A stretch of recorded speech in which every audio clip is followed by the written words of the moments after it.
Everything.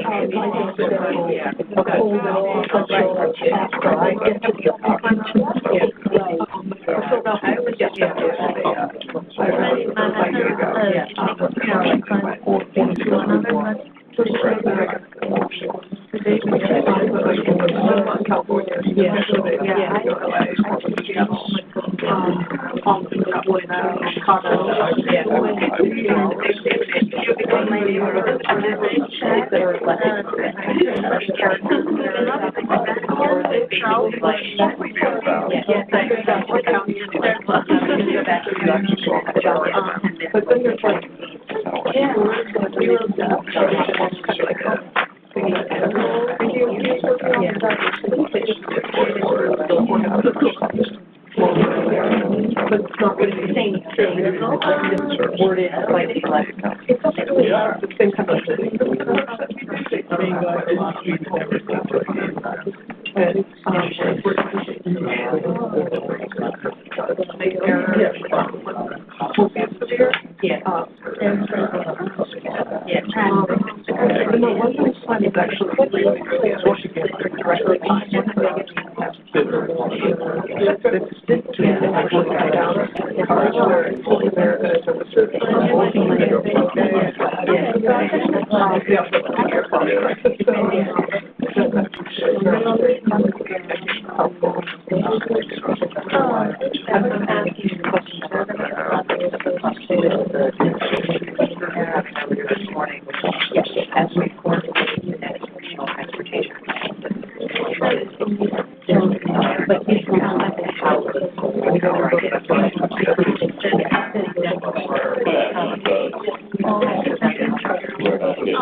Good afternoon, and welcome to NYMTC's Program, Finance, and Administration Committee, or PFAC meeting.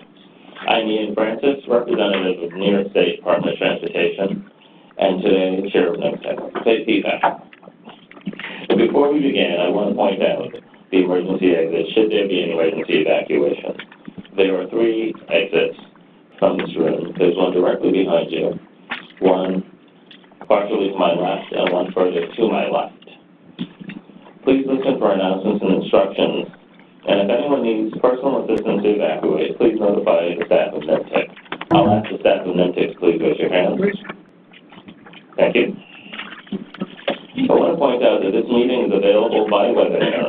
The microphones will be unmuted during public participation sections and after the presentations are complete for Q&A. Now, I'd like to begin this meeting with the introduction of the members around the table. I'm asking each member to announce who they are, their agency, and whom they're representing today. Beginning with the far end of the table to my left, please speak clearly into the microphone. I'm the Analyst with the Federal Transit Administration, representing Region 2 Regional Administrator Steve Goodman. Han Greenberg, EPA Region 2, representing Regional Administrator Peter Lopez. Bob Brickman, Nassau County, representing County Executive Laura Carolyn. Chris Chatterton, Suffolk County, representing County Executive Steve Malone. Jack Schmidt, New York City Department of City Planning, representing City Planning Commission Chair Marisa Lago. Anne McGrain, New York City Department of Transportation, representing Commissioner Polly Trottenberg. Jose Rivera, NYMTC. Naomi Klein, Westchester County, representing County Executive George Latimer. John Tully, Putnam County, representing County Executive Mary Ellen Odell. Lou Lenich, Port Authority of New York and New Jersey, representing our Executive Director, Rick Cotton. Thank you. By my count and under our operating procedures, we have a quorum for today's meeting. And now I'll ask NYMTC's Executive Director, Jose Rivera, to give an update. Thank you, Ian. Good afternoon and welcome, everyone. It's sad to say that recently we lost a member of our committee and a dear friend to months here, William Wheeler. For more than 2 decades, Bill represented the MTA at council and PFAC meetings, and always had great insight when discussing some of the transportation issues affecting the region. He was a visionary and a key part of the many mega projects MTA has developed. He also was a former NYMTC executive director and offered me great advice and much support in my first few months in this position. Let's all take a moment of silence to remember to go with it.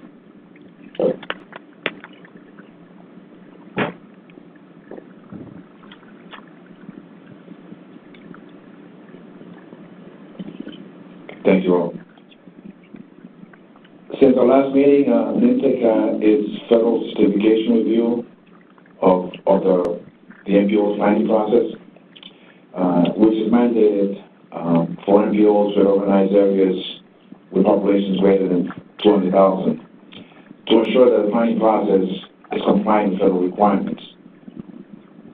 Included in this year's review process, the Federal Highway Administration and the Federal Transit Administration developed a survey inviting the public to provide feedback on the performance of an agency. These comments, as well as the FTA's and Federal Highway findings, will be summarized in the final report and will be ready by the time we get the draft report, which is anticipated to be sometime in January 2019. Today we will hear two presentations from member agencies. The first will be given by Julia Kite-Laidlaw, who is the Director of Strategic Initiatives with New York City Department of Transportation. Julia will talk about Vision Zero in New York City.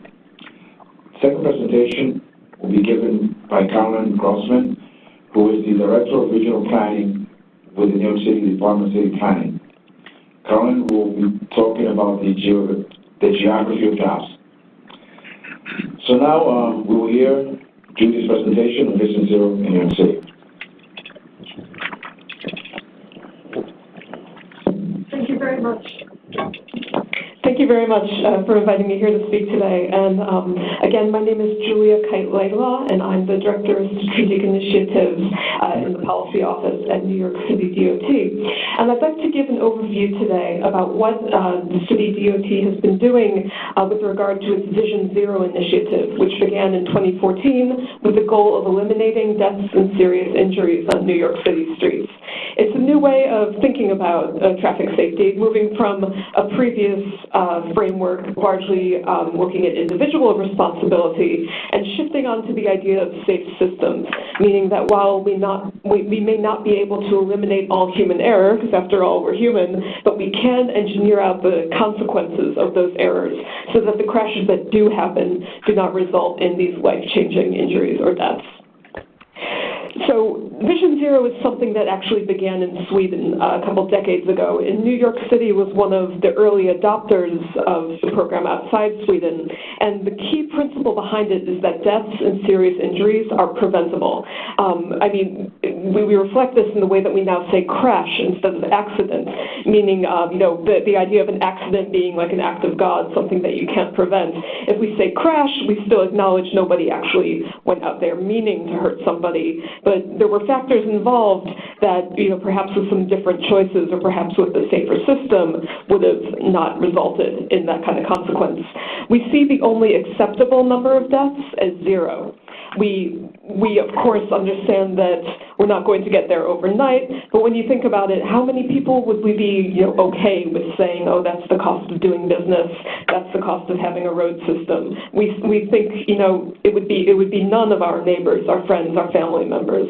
So that's why our target is always zero. And we think it's possible because we now know that crashes are preventable, and if we can look at the factors behind the crashes and eliminate those, we can eliminate the deaths.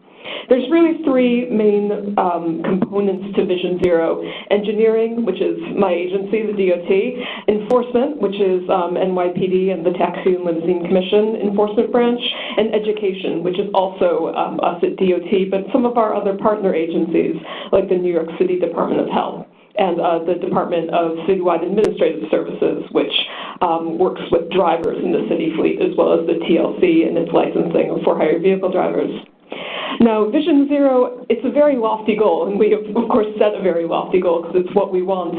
But in the 4 years, going on 5 now, that Vision Zero has been a part of New York City policy, we've really bucked the national trend of increasing fatalities, and especially when you drill down to urban areas only. We've had a 26% decline in all fatalities, all modes, and a 42% decline in pedestrian fatalities compared to right before Vision Zero began. So we're never going to say we're successful until we actually get to zero, but we've made progress that goes against what the rest of the country is seeing. So New York City, we're obviously a very, very large city. We have 2.1 million registered vehicles on over 6,000 miles of streets that are all maintained and controlled by my agency. Last year, we had 222 traffic fatalities, and the breakdown is listed there on the presentation. But what's important to realize is that those stats from last year were the lowest on record, and we began keeping records in 1910, really at the dawn of the automobile. We've never had fewer fatalities, and especially the drop in pedestrian fatalities in a city like New York City is really very encouraging. So when we talk about doing Vision Zero, it's a multi-agency effort. It's not just me at DOT. There's also NYPD, TLC, the MTA I know is involved. We work very closely with the MTA, district attorney's offices, health, DCAS, the sheriff's office, and pretty much anyone who's got any stake in the roadways of New York City. We always emphasize this is a data-driven approach. Okay. Everything okay?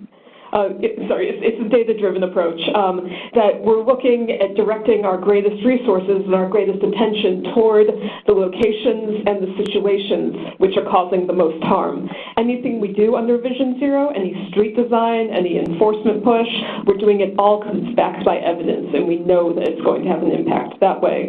And kind of when we think about public engagement, again, it's not just the loudest voices, it's people who know how to advocate for themselves and their community who are going to get attention. If your community has a specific road that's of concern, that's where we're going to go. We're also very fortunate in that Vision Zero has been led from the top. Mayor de Blasio actually began Vision Zero as one of his campaign, main platforms of his campaign, and initiated it as soon as he began his first term. And he's made sure that the city budget has, or the DOT budget in particular, has expanded so that we're able to do all the work that we know we need to do. And within our agency, we've had, a bit of a cultural shift ourselves. We now see Vision Zero as something that permeates every single thing we do. It's not something that's nice to have. It's not something that's tacked on. It's woven into every single thing we do, and it's not negotiable. And also, Vision Zero is a cultural change. It requires everybody in New York, really, to rethink how we use our streets, to rethink, what's the purpose of having this bit of road, what are your responsibilities as a driver. And change is difficult. People were very, stuck in our ways. We've taken things for granted. We've accepted serious crashes as natural. And we're asking people to really change what they're thinking. So we know it's going to take time. It's an ongoing process. So every 2 weeks, all those agencies I just talked about, we meet in something called the Vision Zero Task Force. And it helps us to exchange information, make sure each agency knows what the other is doing. And oftentimes we simply talk about what concerns we have and realize that a lot of them are shared and that we can start new initiatives to tackle them together. So when we began Vision Zero, again, data-driven, we looked at deaths and serious injuries from 2009 to 2013. And we looked on a borough-by-borough basis because we know Staten Island is going to have a different situation than Manhattan is going to have a different situation than the other boroughs. So we also had an extensive process of community meetings where we talked to people about, where in your neighborhood do you not feel safe crossing, or do you not want your children to cross alone? Where do you observe speeding? Where do you observe reckless driving? And from there, we created these, heat maps that you see here in the form of an action plan for each borough. And we found that we could say that about 6% of our roads were the site of 51% of KSIs, our abbreviation killed or serious injury, for pedestrians. And 1% of intersections, we're seeing 15% of those pedestrian KSIs. So we drew up priority locations, as you'll see here, for example, for Queens, and we made these public in reports for every borough, so we could, show that we're looking at the data, we're going to direct our resources towards where we know the problems are. We did an in-depth plan for each borough. We wanted it to be really relevant and to kind of set the stage for what we were doing and make clear commitments so we could be held accountable. So every year now, we release a report of what we've been doing over the past year, what our statistics are looking like, and we're going to be releasing new priority maps soon, because remember that data from 2009, 2013 doesn't reflect all the work we've been doing under Vision Zero, which has made some of those locations drop off and others kind of emerge as places of new concern. So here's a brief overview of some of the engineering projects that my agency's been doing. This is a rundown. Actually, I think the numbers are a bit higher than I have here because we're always doing so much, but we focused on things like traffic calming, putting in protected bike lanes, which has a benefit even if you never get on a bike because it reduces pedestrian crossing distance when we put in pedestrian islands. It organizes traffic a bit more. We do a lot of signal retiming so that if you're traveling at the 25-mile-per-hour speed limit that came in early on in Vision Zero, you'll hit the greens, whereas if you're speeding, we kind of hit a wall of red there. We've done a lot, again, following our data, we were finding that things like left-hand turns were causing a disproportionate number of pedestrian injuries. So we put in special left turn traffic calming and installed these things called leading pedestrian intervals, which give a pedestrian who has a walk signal about a 7-second head start before parallel motor vehicle traffic gets a green light. That way the turning vehicle, when it starts to turn, the pedestrian will already be very visible or possibly even across. That's, just one intervention we're really putting all over the city. It's something that oftentimes people don't even realize is there, but it's been phenomenally successful in helping to reduce our deaths and serious injuries. We've also done wider expansion of some of our existing initiatives like speed bumps and lighting improvements, and we're trialing new things like a high visibility crosswalk design and new kind of flashing signs that you'll be seeing more of in the new year. So I'll give you an overview of some of our major projects. With Vision Zero, we designated 4 Vision Zero Great Streets, which were Grand Concourse in the Bronx, Queens Boulevard, 4th Avenue in Brooklyn, and Atlantic Avenue in Brooklyn. These were roads which we saw had a pattern of deaths and serious injuries, and we decided, Vision Zero gives us a good impetus to completely redesign these roads. So Queens Boulevard, as I'm sure everyone here who's lived in New York long enough knows, used to be called Boulevard of Death. That was simply, it seems bizarre to think about it, that we could see it as natural. Oh, we have a street called the Boulevard of Death. But we decided that because it was a great street now, we were going to look at some of the reasons why, 18 pedestrians in 1998 were killed on this one road alone. So what we did was we not only put in this protected bike lane on the local service road, we also did things like eliminate some of the slip lanes for people turning from the main line to the local road. We expanded pedestrian medians. We made the crossings a lot more comfortable so you didn't have to dart across so fast. And if you couldn't get across in one cycle, there was a safe place to wait. And we've also added in some bus lanes as well because we want to encourage people to be using transit as well. And this has been an ongoing process that we're still continuing the final capital construction on, but we have not seen a pedestrian fatality on our project area of Queens Boulevard for the past 3 years. So really, when we see something like this, we realize if we can change the Boulevard of Death, then really, nothing's impossible, nothing's unpredictable. We've also expanded bike infrastructure in order to create not, a piecemeal network of little fragments of bike lanes here and there, but a more connected network that people can use to have a safer journey from start to finish. So here's Christie Street in Manhattan, Chinatown, which forms a connection to the Williamsburg Bridge. And as you'll see from the before, in the upper corner to the bottom, we've now created, a real conduit, so the cyclists don't have to kind of battle it out with cars. And this connects up to 2nd Avenue, which you can take all the way up to the Bronx. And again here, even if you never get on a bike, you'll see that this has a traffic calming effect that'll help you as a pedestrian. And actually, we evaluated all of our Manhattan protected bike lanes on the major avenues and found that, pedestrian crashes were down 20% as well. And it didn't, contrary to some naysayers, it didn't do things like worsen congestion. It was actually a win all around. And then we've also looked at enhancing pedestrian space in general to make streets more livable as well as safer. So if you're familiar with the Myrtle-Wyckoff L train stop on the Brooklyn-Queens border, it used to be a very complicated intersection with, I think, over 20 different possible turning movements. There were a lot of buses terminating there, but a lot of pedestrian traffic coming out of the subway. And following several deaths there, we decided to close to vehicular traffic one arm of that six-way intersection and create a pedestrian plaza. So again, this is now someplace where if you're a pedestrian, you don't have to dart around and be in fear. You can actually spend time you want. But if I had to say, and I was just in London yesterday kind of talking with them about their new Vision Zero plan, and this is something I kept emphasizing, speed management is probably our most important tool in the whole Vision Zero toolbox, because a pedestrian who's hit at 30 miles per hour has roughly a 50% chance of death, but if you're hit at say 20, I think it goes down to about 10% chance of death. So small differences in speed make a big change in how long it takes to stop and in how much energy is transferred in the event of a collision.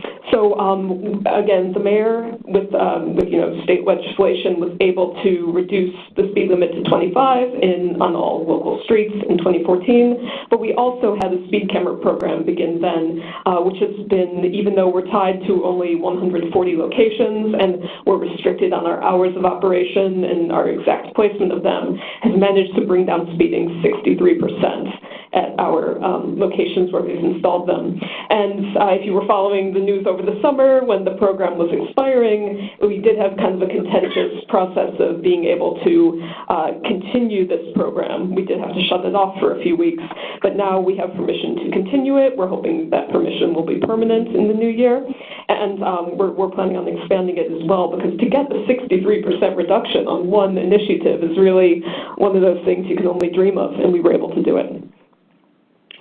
So the bottom line on redesign, something that I tell people I talk to from all kinds of municipalities, is that if you're going to do Vision Zero, your engineering work really has to be full on. You can't just pick a few locations and do work there and hope for the best. It's got to go across the whole city, with especially emphasizing those priority areas with the most risk.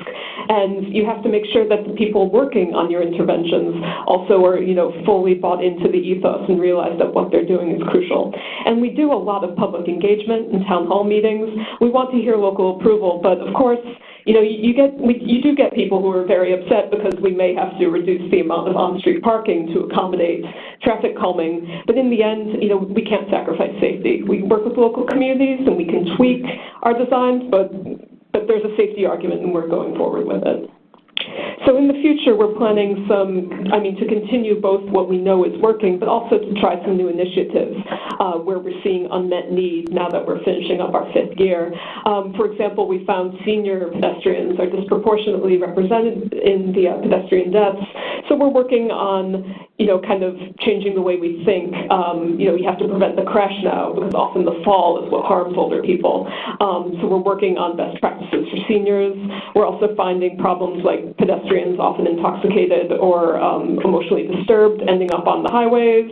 How can we kind of prevent that from happening? And then also taking into account new technology. Autonomous vehicles might not be here tomorrow, but they are coming, and we need to make sure that the human beings programming that technology are not reproducing the human errors we try to get rid of.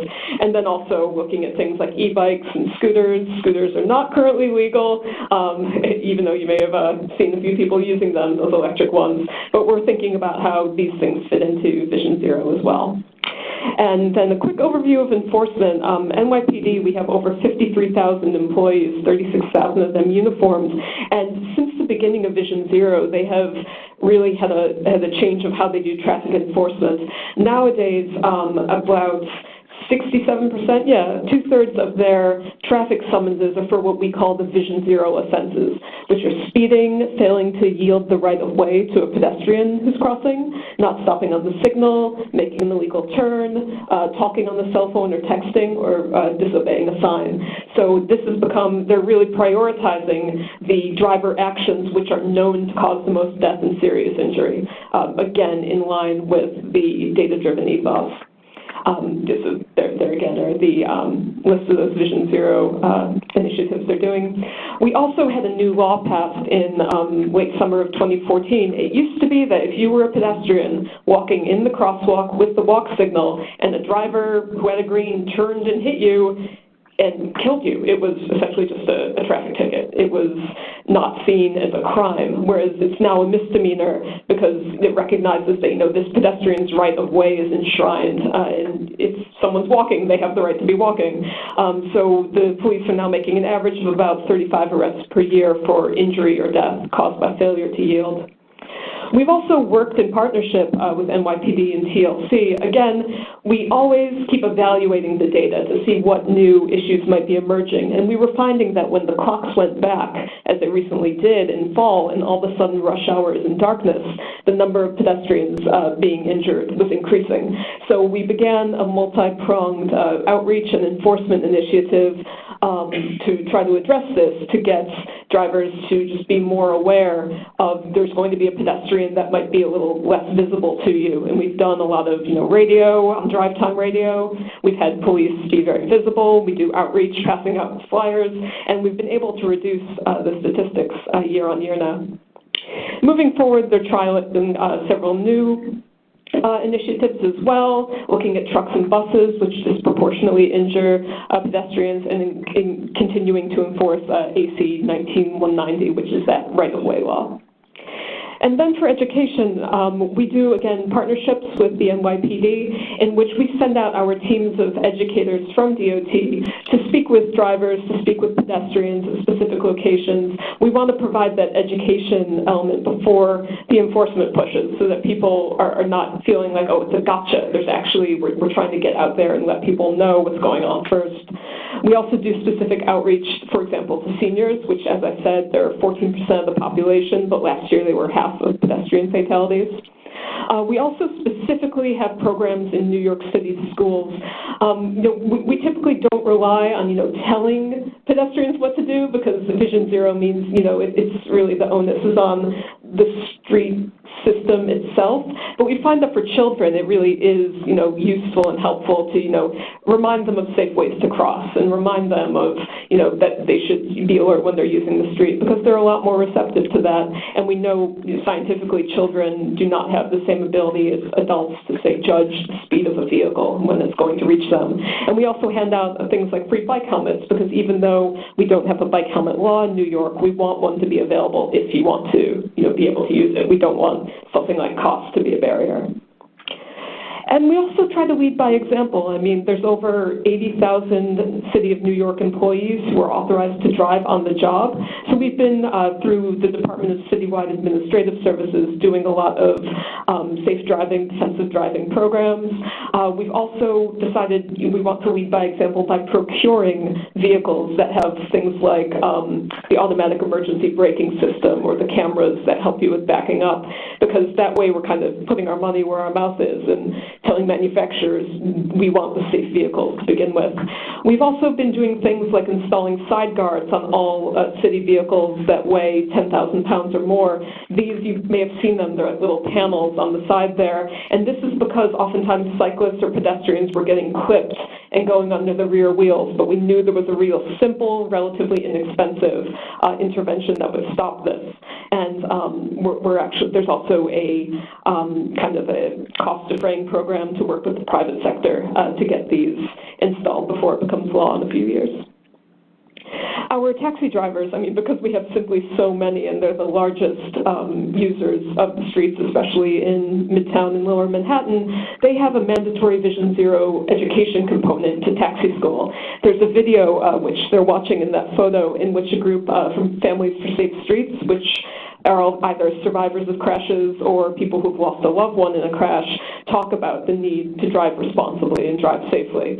And also, because we don't want it to be all, sticks and no carrots, we do try to recognize and reward drivers who are doing it right. There was recently an honor ceremony where TLC, gives recognition to people who have been driving, sometimes several years on end without a single blemish on their record, because we want to recognize you're a professional and you're representing New York really well. And then finally, we've had two main kind of communications initiatives from DOT. The first of one, Your Choices Matter, was kind of that more hard-hitting graphic print and TV campaign showing kind of the consequences of unsafe driving behaviors. And then last year we began kind of something that I think reaches out more to drivers and acknowledges, like, yes, it's really very hard to drive in New York, but if you simply follow these basic regulations, you have the ability to, save a life, because we don't want you to, cause a crash either, because we know the trauma that causes to drivers is very real.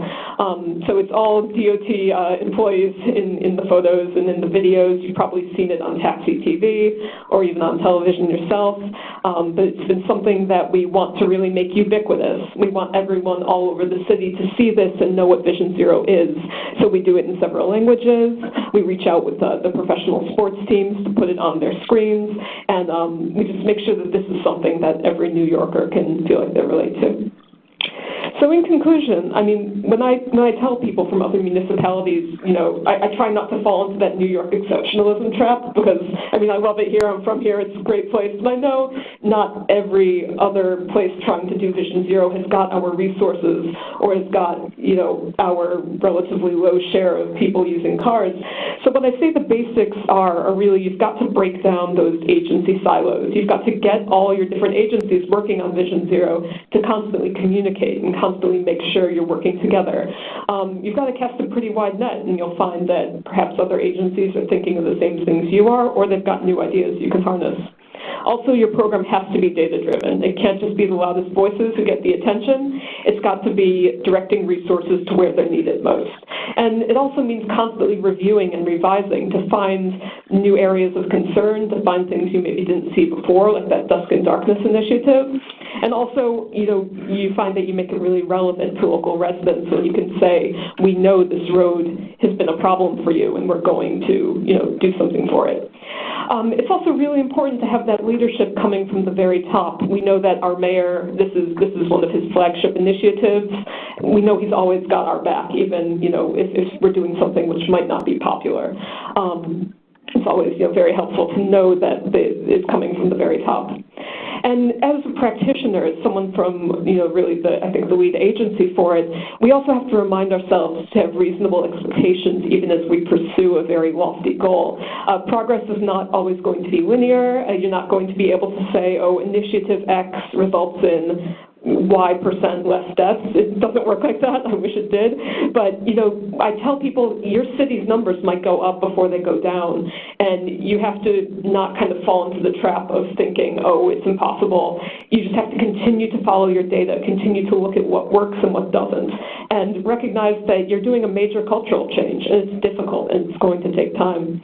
And then finally, make sure to work with your advocates to really look at who are the people calling for safe streets, who are the pedestrian advocates, who are the bike advocates, and cast a wide net there too for people working with children and seniors and public health. And oftentimes, our advocates can be our greatest supporters and also our greatest critics, but at the end of the day, we want the same things, and we don't want to, let the occasional conflict or headbutting that we might have get in the way that we've got the same goal and that we can work together for it.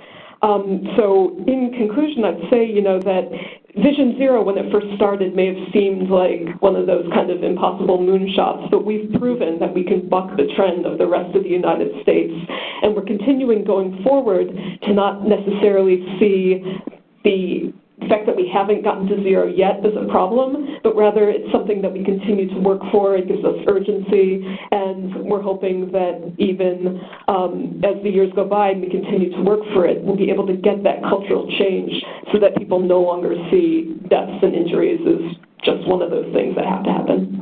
So thank you very much. I'm happy to take questions.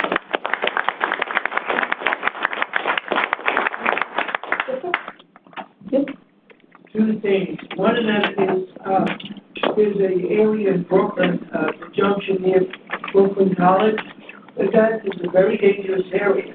It's, I don't know what statistics you have, but I see drivers constantly going through red lights, and it's a hard area for especially people with handicap to be able to cross the street there, because those avenues are main road and Flatbush Avenue too.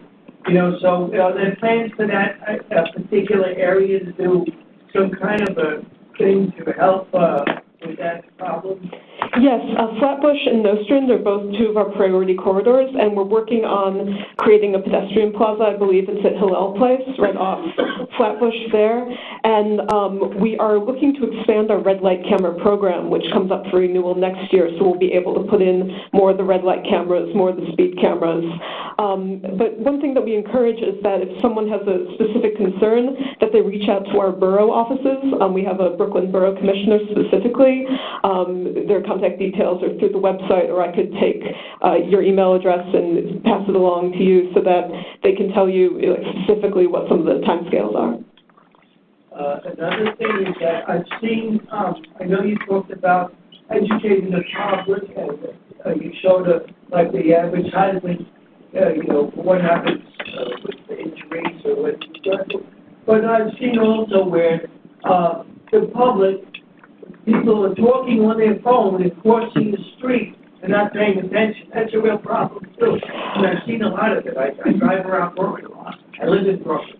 And I see people there listening to music while they're talking on the phone and not paying attention when they're crossing the street.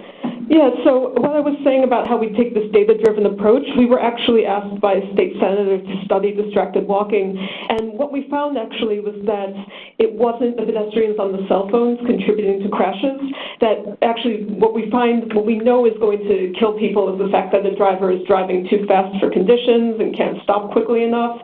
So our point in kind of having speed enforcement is to make sure that if a driver does see a pedestrian crossing, say, against the light, they can stop in time to not have that fatal crash.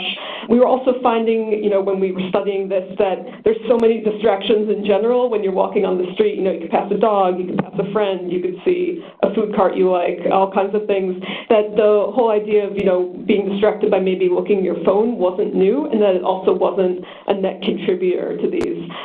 My job, I get an email really every time there's a serious crash. I get the details of it, I get the photographs from the scene, and what really struck me is that cell phones haven't been the factor, or at least by the pedestrian, haven't been a factor in the crashes. What we know they're a factor in is the drivers looking at them when they're driving, because that means, they won't be looking at their speed, they won't be looking ahead of them, they won't hit the brakes in time. So because we know that from the data, we have NYPD enforcing drivers on cell phones a lot more. Okay, thank you. Thank you. Are there any questions from the dais? Questions from Carolyn? Thank you for presentation. Is there any relation with your program with Safe Route to School?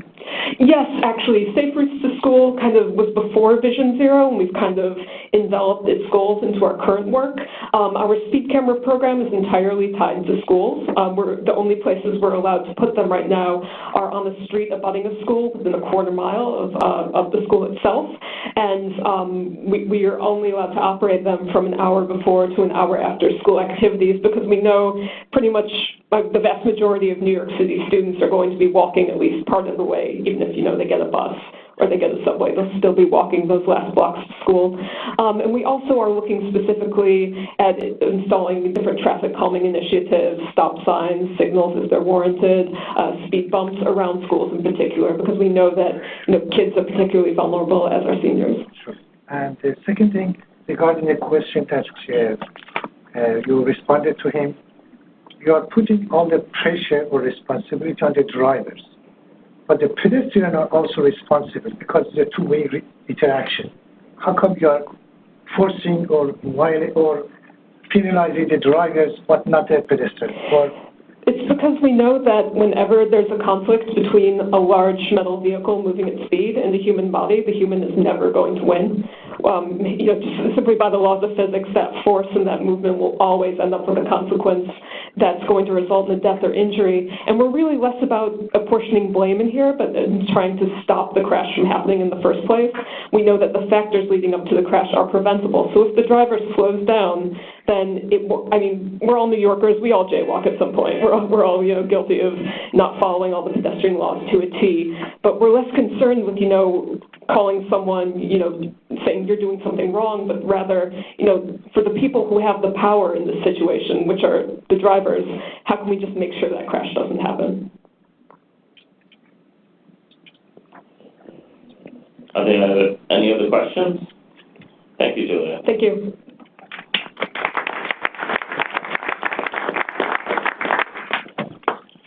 We would normally have our public participation portion of the meeting, but we do not have any registered speakers, so we'll proceed to the action items. Our first action item is to accept the October 18th meeting synopsis. I'm requesting all members to announce their name and the agency you represent when you make a motion or second a motion. I need a motion to accept the October 18th, 2018 meeting synopsis. Bob Berkman, Nassau County, so moved. Bob Berkman, Nassau County moves the motion. Do I have a second? Second. John Tully, Putnam County. John Tully, Putnam County seconds the motion. Is there any discussion? I forgot to mention there are copies of the synopsis on the table as you enter. All in favor, say aye. Aye. Any opposed? Any abstentions? The motion passes. The next action item is to adopt resolution number 480, amendments to the state fiscal year 2018-2019 Unified Planning Work Program. Copies of the resolution for this meeting are also available on the sign-in table. I'll ask Day 2 Allen to present the resolution.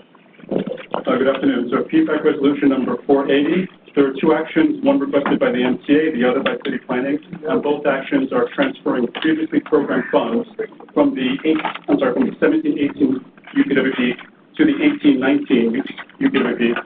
So for projects in the current program that are ongoing. No new funds requested, and we request that you support or adopt this action.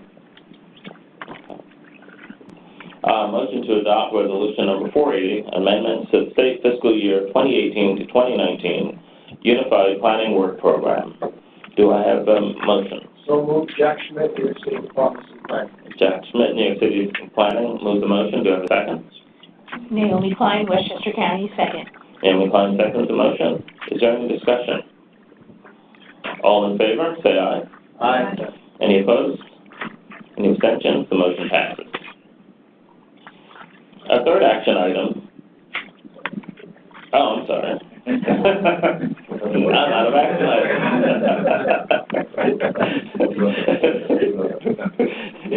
Now we will hear another presentation titled Vision Zero in New York City. No. Good job. Good job. Good job. Okay, I'm sorry. Good job. Okay, we'll confirm the next feedback meeting. The next feedback meeting is scheduled to be held on Thursday, February 14th, 2019 at the NYMTC office here at 25 Beaver Street in Lower Manhattan. Okay, now we will have our second presentation by Carolyn Grossman. I thought I had more time to run to the restroom. The geography of jobs.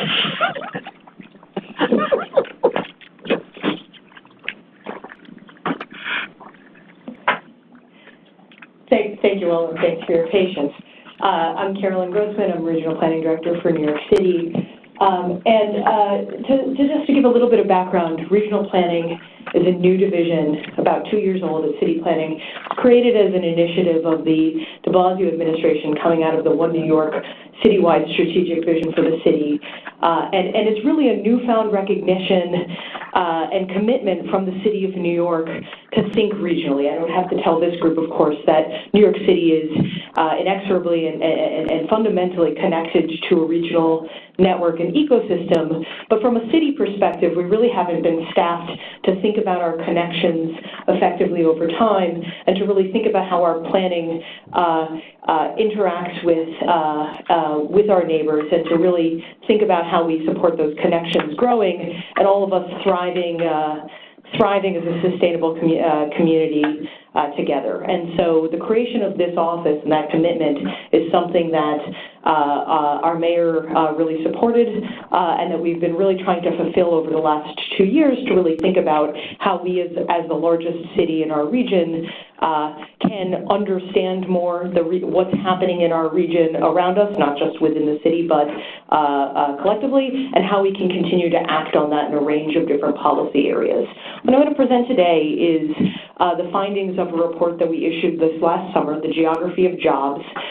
This is the first time that New York City has issued an economic report, not just looking at the city, but really at the fundamentals and geographic changes happening in the entire regional economy, and comparing it, looking at some of the different geographic trends, and particularly looking at our regional performance in a national and international context. We launched this report back, as I mentioned, in July.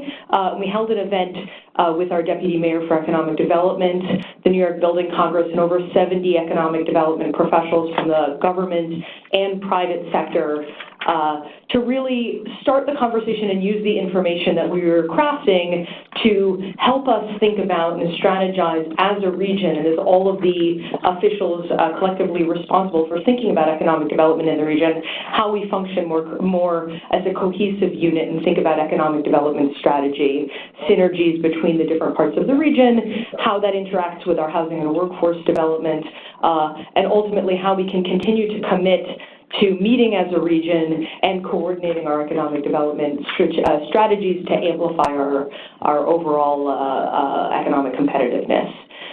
So the report really looks at 4 main things, and I'm going to walk in more detail, but it really looks at, 1, the bifurcation of employment growth that's happening within our region as the region re-centralizes, with New York City accounting for an unusually high amount of employment growth in the region. And 2, how that, not just the numbers, but how that affects compositionally what's happening to the composition of our economic sectors. And then flipping away from the job side and looking at the housing side, why we think that's being driven by workforce changes that we see in the concentration of labor force in certain areas in the region, and 4, how those 2 factors of workforce development and growth and employment are compiling to create new geographic imbalances in the jobs-work balance that we're seeing in the most recent years. So before I start talking about what's changing, I'm just going to contextualize us a little bit about what we see in the region. And when we talk about the region, we're really looking at the entire tri-state area, 75 miles in every direction surrounding New York City. So the NYMTC region is about 56% of the population in our whole tri-state region. This is also, of course, represented by the NYMTPA MPO and the Connecticut MPOs, as well as our Northern Hudson Valley areas. New York City is about 37% of the total population of this region. So while we are by far the largest city, with the next largest municipalities really ranging in the 300,000 range, we're a minority. We're outnumbered by population that's living outside of the city, and that's part of a historical pattern that's resulted in 100 years of suburbanization in our region that we all are very familiar with. 100 years ago, when New York City consolidated into the 5-borough city of Greater New York that we see today, about 90% of what was then considered the metropolitan area resided within the New York City boundaries. So we've gone from about 90% in one municipality to a region that's now 37% in one municipality and 900 other neighbors, 900 other municipal boundaries surrounding us, 31 counties in 3 states. And of course, many transportation organizations which are represented here today. We have 9 million households in our region. We're roughly split between renter and owner. New York City has the majority of rental property. And you can see on this map, the dark orange represents rental property. There's a real geographic consistency to where rental housing is available in our region. It's typically in the city or in other historic downtown corridors near rail stations, again, as a result of that historic development pattern of the region. Later eras, post-World War II housing, typically owner-occupied, and so you can see that into the farther suburbs. And just to follow you on this map, you can see the geographic breakdowns of that proportions in the right-hand corner as I flip through. And we're a region of over 10 million jobs. About 10% of the national GDP is represented here. If this region were a country, we would have an economy about the size of Russia's. And about 40% of those jobs are within New York City, but again, the majority of jobs concentrated outside of the city. Significant concentrations in inner New Jersey, Long Island, along the Northeast Corridor, and southern Westchester. And just to give a sense of the complexity of that ecosystem, we break down here jobs into different sectoral areas, roughly office, institution, which is healthcare and education, industrial jobs, retail, leisure, and hospitality. You can really see that there's a diverse ecosystem that's very spread across the region. If you did not know where New York City was on a map, you would not perceive it. We have 41% jobs, so it's a little bit higher, skews slightly higher than our population totals in terms of the region, but not much. We're still a minority portion of the region, and if you look at value in the region, and here we have two bars. The top bars represent total employment broken down by geographies. The green bars represent the total wage value of the entire region broken out by geographies. It's a real proxy point for GDP. What you see is that New York City does skew higher in terms of the overall value represented in terms of the city. We're about half the GDP, and the other half is represented outside of the borders. So this ecosystem of jobs, people, and housing has really allowed the region to thrive over time and to connect flows between the city and our suburban counterparts and as we continue to grow and thrive over our history. One of the most important flows for us, of course, is how people have moved in and out of the city. So first, we have a migratory trend between New York City and the rest of our suburban region. New York City has historically been sort of the pump that primes the engine. People come to New York City from all over the world and all over the country, locate here, but then often move to our surrounding areas for housing choice, for neighborhood choice, for a whole variety of reasons. That has been our historic pattern. Today, we see about 95,000 people a year on average moving from New York City to somewhere in our own region. That's about 1 in 4 people who leave New York City stay in our proverbial backyard, and about 60,000 people, about 1 in 5 people that come to New York City come from our own region. So on net, there's a negative, about a 35,000 person a year flow of New York City residents populating the rest of our region. And that, of course, allows for huge commuter flows. While most people in our region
to grow and thrive over our history. One of the most important flows for us, of course, is how people have moved in and out of the city. So first, we have a migratory trend between New York City and the rest of our suburban region. New York City has historically been sort of the pump that primes the engine. People come to New York City from all over the world and all over the country, locate here, but then often move to our surrounding areas for housing choice, for neighborhood choice, for a whole variety of reasons. That has been our historic pattern. Today, we see about 95,000 people a year on average moving from New York City to somewhere in our own region. That's about 1 in 4 people who leave New York City stay in our proverbial backyard, and about 60,000 people, or about 1 in 5 people that come to New York City, come from our own region. So on net, there's a negative, about a 35,000 person a year flow of New York City residents populating the rest of our region. And that, of course, allows for huge commuter flows. While most people in our region live and work in the same general area, the exception to that rule is huge flows between New York City and all other locations, as we are the sort of the hub at the center of the region and as the employment center. So we see almost 1 million people every single day commuting to New York City from across our region. And we also see a smaller but still very significant flow of people from New York City leaving to work elsewhere in our region. And to give a sense of the geography of that, this is where those 1 million people are coming from across the region. You can see in green on the larger map, really from everywhere around the city within proximity to New York City jobs. And where they're working in the city is really everywhere we have jobs in the city, which is concentrated in Manhattan, but increasingly a 5-borough story as well.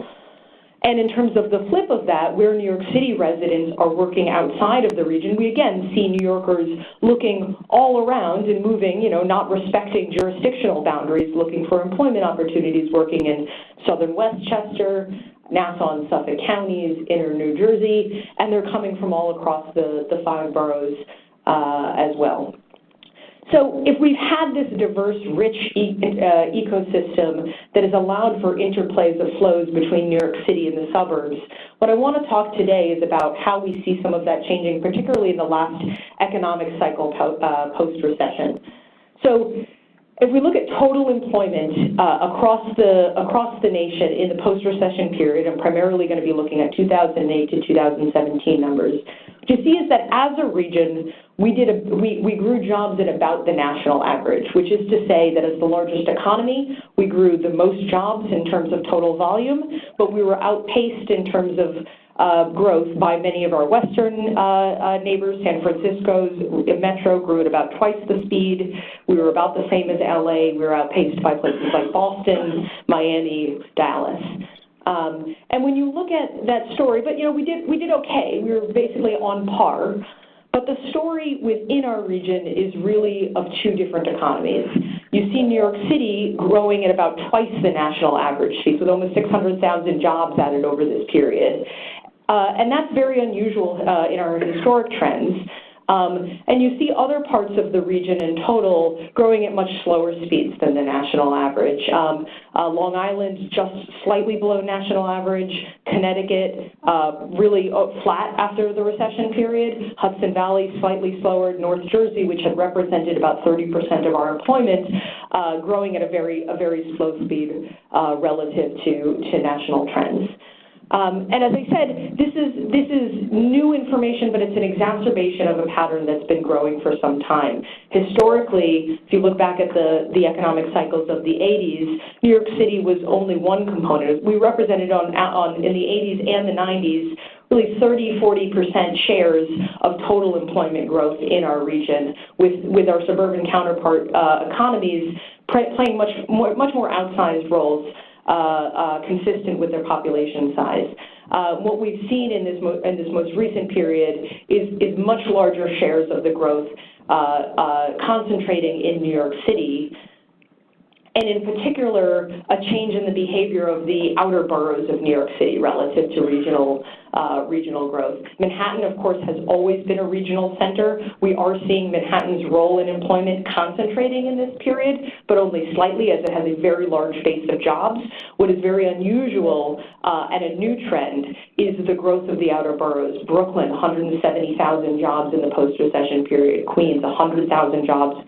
And even Bronx, 36,000 jobs, outperforming all of southwestern Connecticut, really on par with the entire Hudson Valley in terms of overall employment growth. So that replacement of employment growth and reorientation of employment growth into the boroughs relative to the region is a new trend, and we think reflects a lot of what we're seeing in terms of urbanization trends across the world and where businesses are locating. And again, it's not just the total numbers, it's the composition. So to walk you through a little bit of what happened in the employment in the region, what we've seen is that office jobs, which consist of finance, real estate, management of businesses, professional services, media, information, and such. Across the region, all parts of the region lost finance jobs after the recession period, but New York exclusively gained back a diversity of professional service, media, and information jobs that really allowed our office sector to grow significantly, offsetting what on total were were declines in other parts of the region in the office sector. They did not offset those financial losses to the same extent. In the education and healthcare, we saw everybody growing quite consistently, so New York, but also New Jersey, Long Island, Hudson Valley, Connecticut growing quite extensively in education and healthcare. Industrial, we saw continued declines in our region, which is consistent with national trends, that we're seeing slow declines of goods manufacture. New York actually did not lose in industrial, we think in part because we've lost most of our industrial base in prior decades. So the little reductions we had in goods manufacture were offset by increases in high-tech manufacturing and construction. And again, we saw retail, leisure, and hospitality growing across the region. So what this has meant is that the concentration of particularly high-value and high-skill jobs is even more concentrating in the center, whereas other parts of the region have become more reliant and dependent upon locally serving industries. And again, just a little bit more breakdown on that, which I've mostly covered the loss of financial and recuperation of a myriad of other office sectors, the changes in institutional, which are primarily being driven by healthcare, ambulatory healthcare, and the dispersal of medical services in our region, and the change in the composition of industrial jobs as well. And here's what that looks like on sort of a geographic basis. Again, you can see it's not that every single county is losing jobs. So, for instance, in inner New Jersey, Hudson County is gaining office jobs, but not at a level that would offset the loss of the more suburban counties, Bergen, Morris, Passaic, in those areas. Education and healthcare concentrating in the center, but growing in all locations. Industrial primarily in decline, but the city has grown slightly. Suffolk County also showing some gains, as is the area around Trenton. And retail, leisure, and hospitality primarily growing consistent with population growth, with some additional tourism growth that's occurring in there as well. So what all of this has meant is that that as New York City has increased its values and increasing its share, that we're growing very significantly in terms of our overall GDP, what we're seeing is that other parts of the region are not participating in that as strongly as they historically have. That the growth here, both in terms of employment and in terms of wages and overall output, is not as significant as the other parts of our region, and that's a real concern over time if we're thinking about a regional economic strategy. So I'm going to stop. I'm going to switch from talking about jobs to talking about people a little bit, and why we think that the workforce and the changes in demographics are a key driver of what we're seeing in terms of that employment concentration. So historically, this is a chart just looking at cumulatively the growth of our region over the last 100 years on the top, and the change in population for each decade on the bottom, so you can really understand the different trends. So New York City gained most of its population in the World War II era.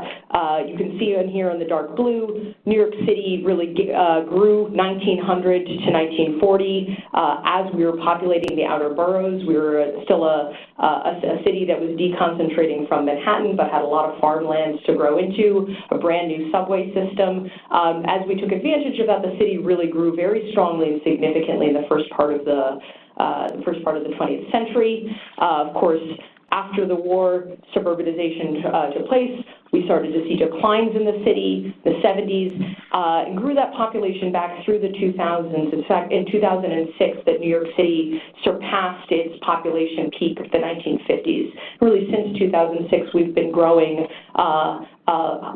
larger than we have ever been before. But most of the growth in population in this region in the 20th century was supported by suburban growth.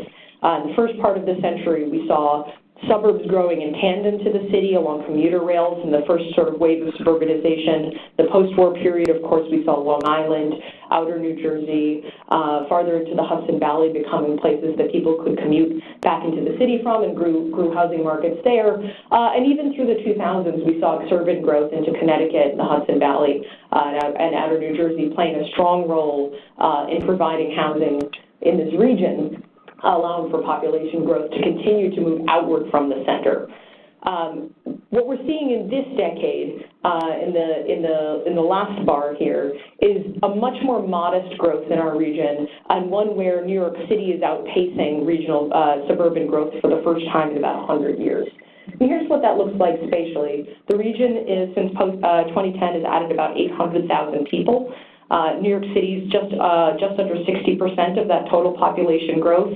Hudson County, just across the river, is the fastest growing county in the region at about 8%, followed by the Bronx at about 6%. And what you can really see is that the population is hugging to the center. So if 10 years ago what we saw was continued growth outwards, what we've seen is a real reverse and reverberation back inwards to the center of the region in terms of total population.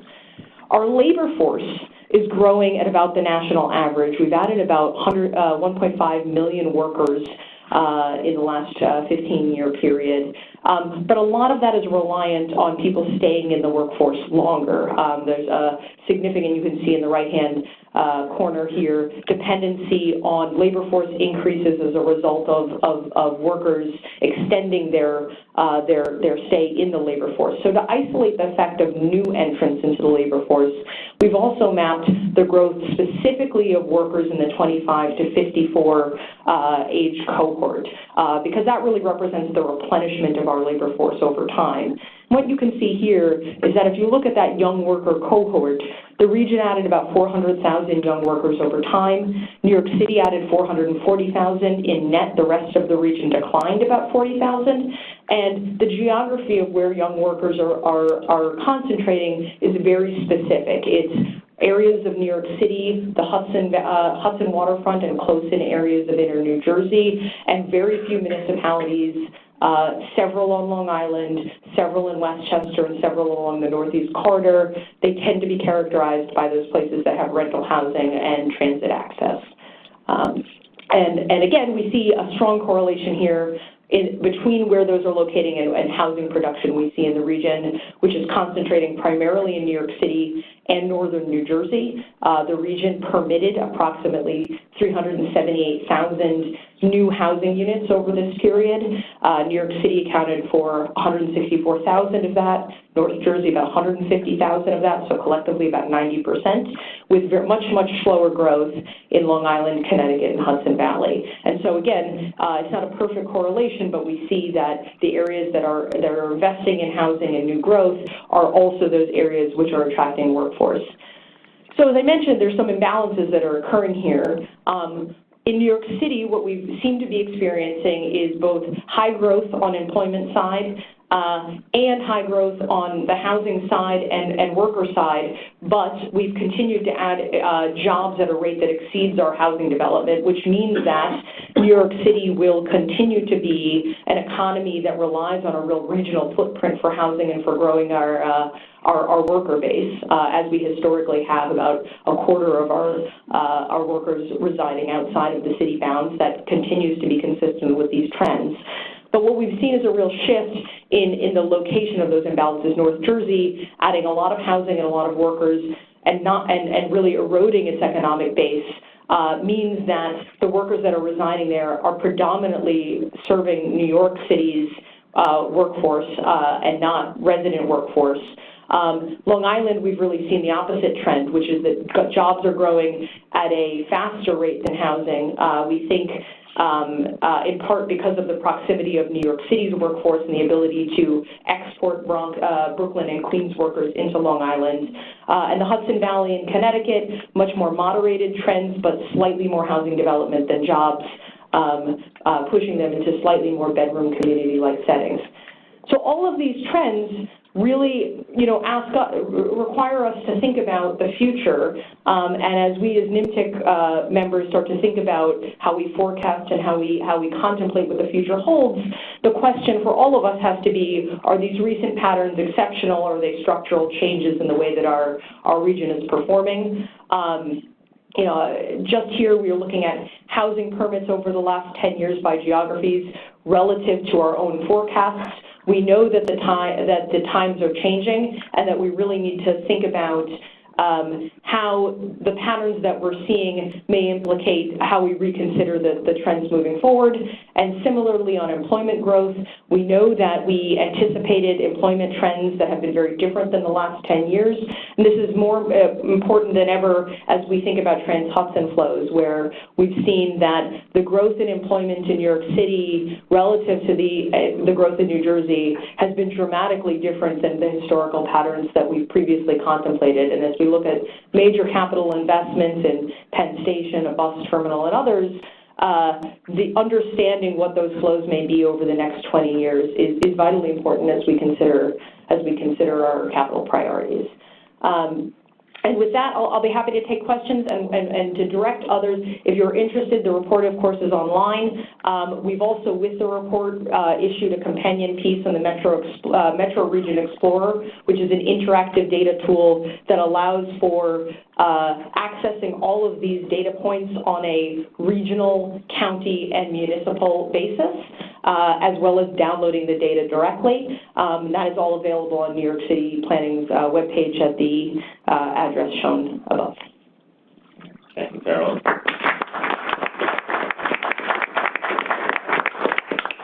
Are there any questions on the data? Does anyone from the audience have any questions? Thank you, Carolyn. I will reconfirm our next meeting, which is on Valentine's Day 2019, February 14th here at NYMTC. It's 25 Beaver Place.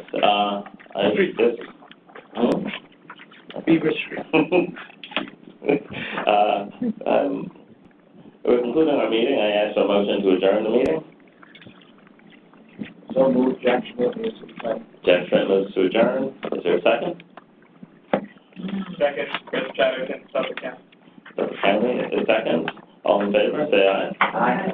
All right. Any opposed? Any abstentions? We are adjourned. Thank you. Get Jerry fixed up with his intersection over there. No, I know that intersection. Yeah, you know it too.